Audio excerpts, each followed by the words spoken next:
They used to throw ice on it. They're not doing that anymore. Yeah.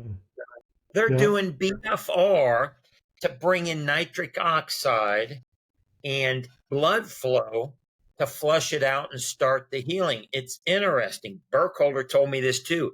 He said the days of ice are coming to a near end. Unless you Yeah. blow something out, they're not going to take a guy who threw or ran different than pulled muscle and put him in an ice bath. They're actually doing BFR on him now for recovery instead of ice.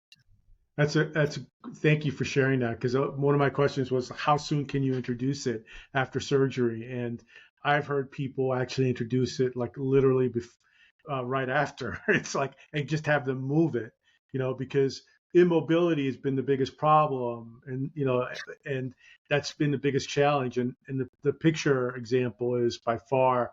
What would be like a quick, an athlete's done like a picture or a tennis player? Is it just 5 minutes of exposure with BFR is sufficient? Is there like a specific protocol that you would recommend? Is it just 2 minutes of just light moving to If, get that blood flow going? yeah, if it's lower body, just get on the bike. Just do a light ride. Feel the burn and go a minute. It's Gotcha. interesting. We've kind of changed protocols too, Marcelo. We'll talk about that, right? About reps. Yeah. Rep is kind of a guideline, but the burn is where the change. If it's Yeah. upper body, right, you just sit here and squeeze, squeeze ball. You're trying to get nitric oxide. Doesn't matter which muscle. I'm just getting nitric oxide here. Look, here's everything that got worked. I'm just doing this. Oh, my arms are on fire.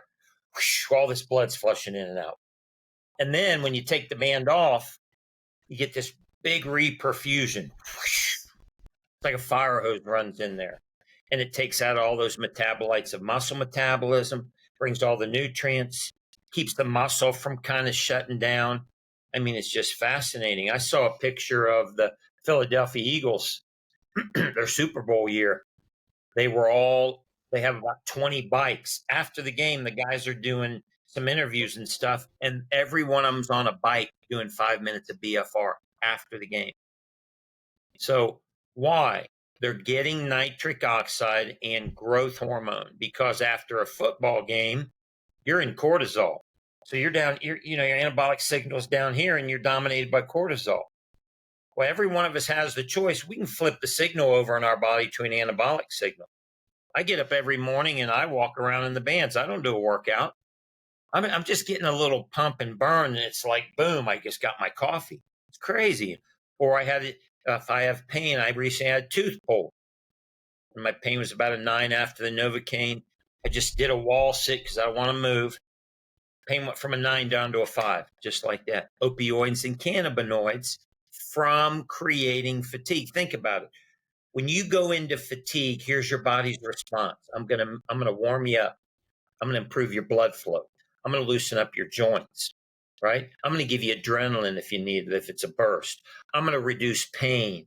I'm gonna heighten your focus of your brain. These are all the things your body does to get you ready for the demand you're putting on it.